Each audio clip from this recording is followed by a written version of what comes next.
Oh, got to keep it real over here at Realist News. Reading an article from wolfstreet.com, Wolf Richter site. Of all the places in the United States of America that you don't want the tech skills, IT, and information technology to not be needed as much, or hiring slows down, that's the industry you don't want happening in which state? California, where the most outrageous prices for houses are, along with quite outrageous salaries for people in the tech industry. So if you start to see hiring slowing down in the tech industry in California, might I suggest that a lot of other things are going to be affected by that, such as housing. How can housing continue to rise in a state like that, where tech has been born and resides for the most part in California, the big giant tech companies? So if you have people not being hired as often, well, all these kids with these degrees, I'm going to go work for Google, and I'm going to work for Microsoft, and I'm going to work for this one and that one. Sorry, not hiring. So this would, indirectly affect all kinds of stuff. Housing prices, I think, and it's not going to be immediate. You're not going to see the effect of this for a while. But nonetheless, of all the states, if we see hiring slumping in California for tech jobs, is it a one-off, or is it a trend for the rest of the country? And obviously it's a trend, because the numbers suck. Unemployment numbers suck. They had to do the double revision recently. Horrible, horrible, horrible, and more horrible. And that was across the country, those numbers that were just recently released. So now we're talking specifically tech. And another question, talks about, says LinkedIn, IT starts, as in hiring falls in San Francisco Bay Area, says LinkedIn. And you take a company like Twitter or some of these other ones who aren't making money, their stocks are still doing fine. And when some of these companies start to go down, can you imagine the number of employees that are going to be fired? California is going to see a little depression of its own, if you will, while the rest of the country is probably will see something similar. As we get into next year and the year after, this is cause and effect. In our brains, we think cause, immediate effect. Where's the effect? I don't see it. Never mind, it's fine.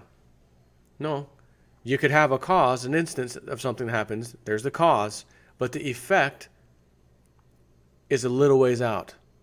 The effect could be next year. Matter of fact, it could be the middle of next year, an entire year from now. But we are so short-sighted as people.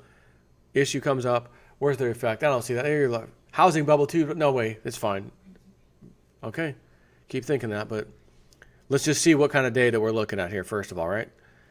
Tech skills are suddenly abundant in San Francisco. The San Francisco treat and Silicon Valley. Hiring dropped 4.1% in May, year over year, in the Bay Area, which includes Silicon Valley, San Fran, Oakland, San Jose, and other cities, according to LinkedIn's new workforce report. This contrasted with the U.S. overall, where hiring rose 2.4%. Again, allegedly. Birth-death model. Get the hell out of here.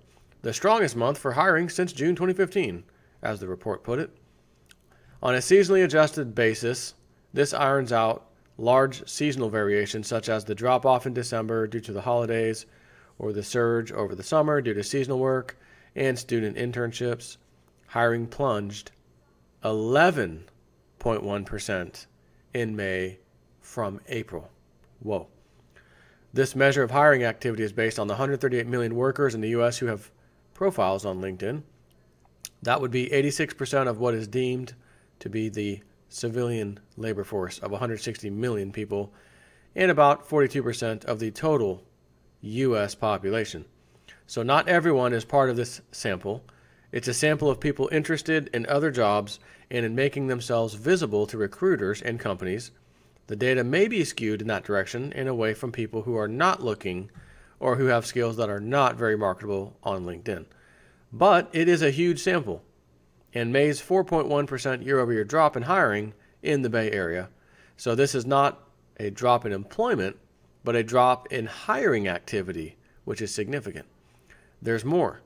The report includes a section under the skills gap, the mismatch between the skills employers need or demand for skills and the skills workers have, supply of skills. And the report explains there is an abundance of skills when supply exceeds demand.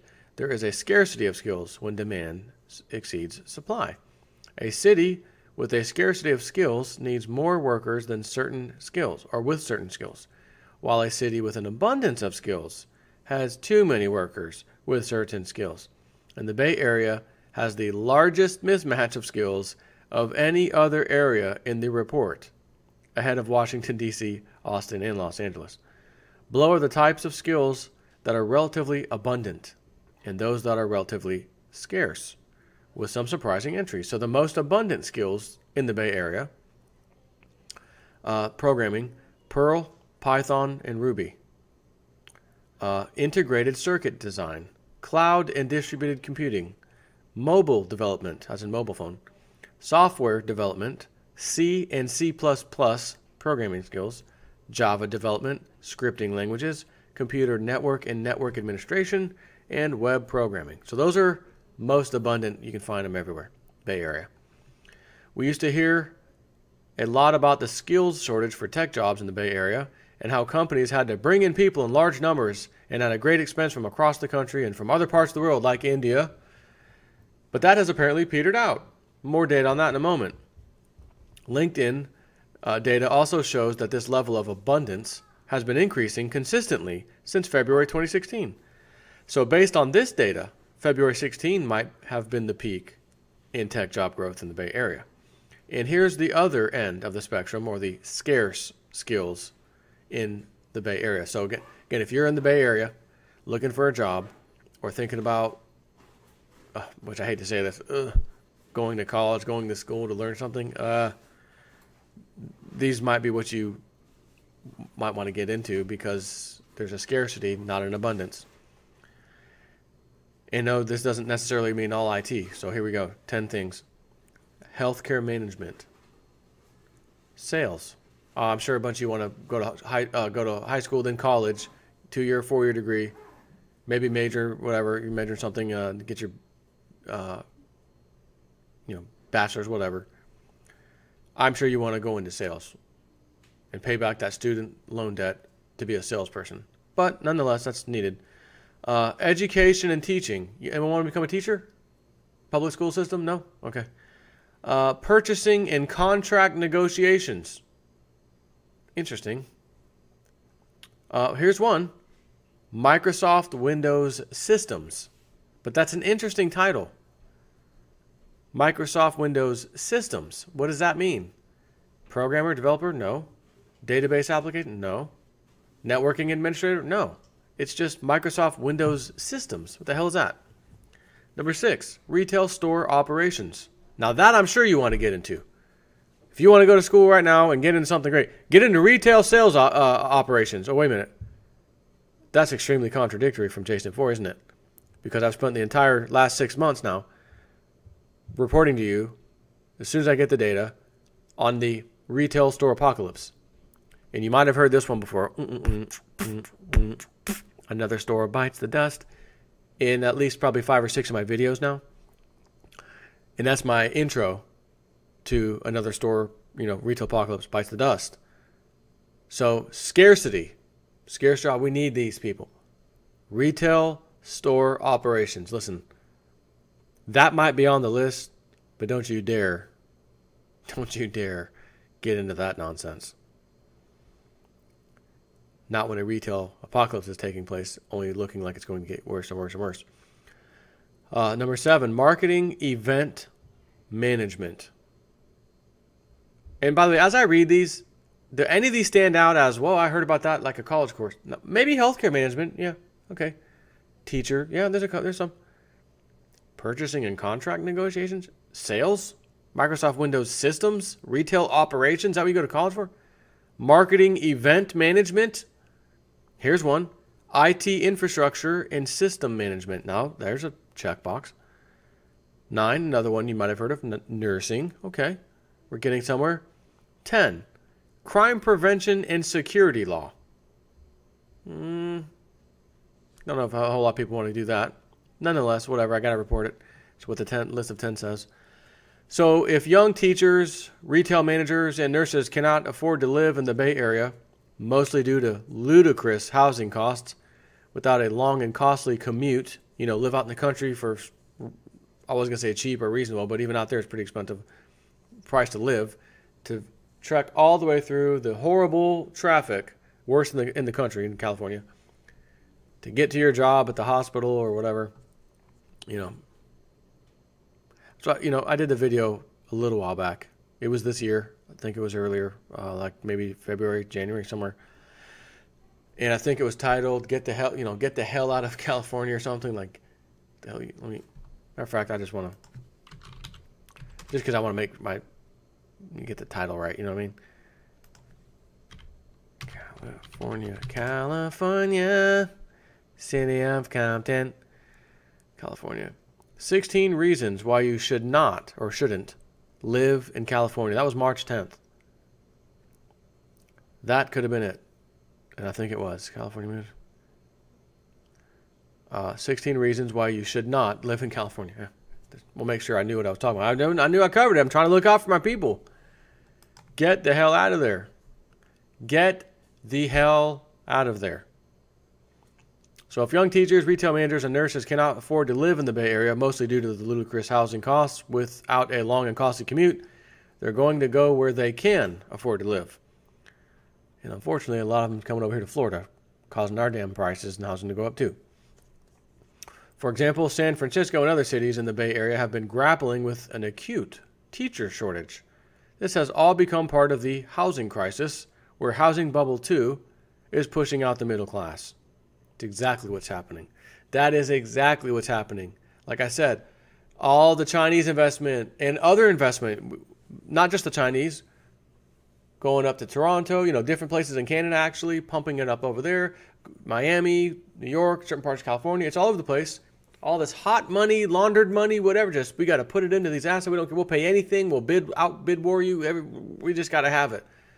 Because we know the days are coming when our money's going to be worthless, so we got to put in assets now. And I'm sorry that there's so many of us who made billions and billions of dollars around all these towns. We're going to be flooding our money in there, which is going to price out the local population. You won't be able to live because the outside sharks are coming in, buying up everything at any price. But it can only go on for so long. And people can only hold on for stuff for so long before they realize this is unsustainable. People have to live here. They can't afford to live here. It's going to cause a system-wide problem. Housing crash 2.0 will be coming. While the Bay Area pulled in highly paid tech workers over the past years, it has pushed out workers in professions that pay less. Now with employment growth in tech slowing down, that has led to an abundance of tech skills and a scarcity of many other skills. A week ago, I postulated how the housing bubble in San Francisco has started to deflate with an audible hiss. He has a link to that. I added various charts, including the following two on the employment situation, and LinkedIn has now confirmed their essence from another angle. The first chart, which I'll go and pull this up as I read this. The first chart, based on data from the Employment Development Department, shows how growth of both the labor force and employment in San Francisco is fizzing. Civilian labor force, civilian employment. Yep. Here it is from April. You can clearly see it. Not looking too good. The labor force in April dropped to the lowest level since June 2016 and is up only 4,500 people from April last year. Employment has been flat in 2017 and is up only 7,000 jobs year over year. I say only because year over year employment gains have crashed since the heady days of 2014, following the hype of the Twitter IPO in late 2013. So, number of jobs gained or lost. And was that 09? Yeah, you can see what happened in 09. Again, there's the old crash again. But what is this chart showing us? There's a trend of going down, down, baby. like the store Bye Bye Baby, as in Bye Bye Retail, actually. Not buy for the baby, Bye Bye Retail. Bye Bye good high-paying tech jobs. So employment gains are fading in San Francisco. LinkedIn's report confirms for the whole Bay Area from a different angle that hiring activity for skills posted on LinkedIn is falling, that the once booming tech job market in the Bay Area is cooling off, will have a broader impact, as it always does here. The signs and numbers are already lining up. So, where do we go from here now that all of the jobs are throwing up? And when do we... Whatever. Remember that? Matter of fact, it was Austin Powers' little pun thing. I shall call it the Alan Parsons Project. Alan Parsons. That was a good song back in the day. But remember their other song, Eye in the Sky? I am the eye in the sky. I watched a live, it was old, the video. It was from a live concert, God knows how long ago, 1980 something. And part of the show, they had a helicopter, like it was one of the, like a government helicopter. It was part of the show, a real helicopter flying over the stadium with a spotlight shining on everybody for the Eye in the Sky song. I'm watching, about the Eye in the Sky, watching people, whatever. Alan Parsons. Which is interesting, even way back then, no internet or nothing. Some of these people could see the path the government was taking. They're writing songs about it, and the rest of us were just singing them. Oh, it's a good song, and jamming out. No idea what the hell it even meant. No idea. Guns N' Roses. Welcome to the Jungle, I think. As a kid, teenager, I should say, 13-ish. I remember getting off the bus back at the apartment complex we lived in with a friend of mine named Josh. Right where we got off in the back of the complex, his house, his apartment was right there. Parents weren't home. We'd go into his house or apartment, whatever you want to call it. Turn on Guns N' Roses and jam to some Guns N' Roses. We'd watch the videos too. Of course, MTV back in the day when MTV was actually MTV, not sitcom or not even sitcom. Reality, horrible reality nonsense. Teen wife, teen baby, baby mama. Teen Mama, oh my God, get this out of my face. But one of the videos, I think it was Welcome to the Jungle, he's kind of strapped to the chair, and they've got all the TVs playing in front of his face. He's only, 15, 20 feet away, if that. And it's just showing all this propaganda news stuff. Welcome to the jungle, you're going to die, This is the jungle. You're in the jungle, baby. And I saw that, again, as a kid, oh man, Guns N' Roses. You see me wearing the shirts all the time. I still love Guns N' Roses. Not a clue as to what the hell he was talking about or meant. It's just, this is an awesome rock band. I'm jamming out with my buddy, and, And then you actually listen to the lyrics and understand them one day when you're older, watch the video again. Oh, that's what, oh, wow. And again, it's like, how the hell, these guys had the site way back when. There was no internet. There was no real way to learn all this stuff. But there's plenty of people who did, right? So anyways, one more video. Take care.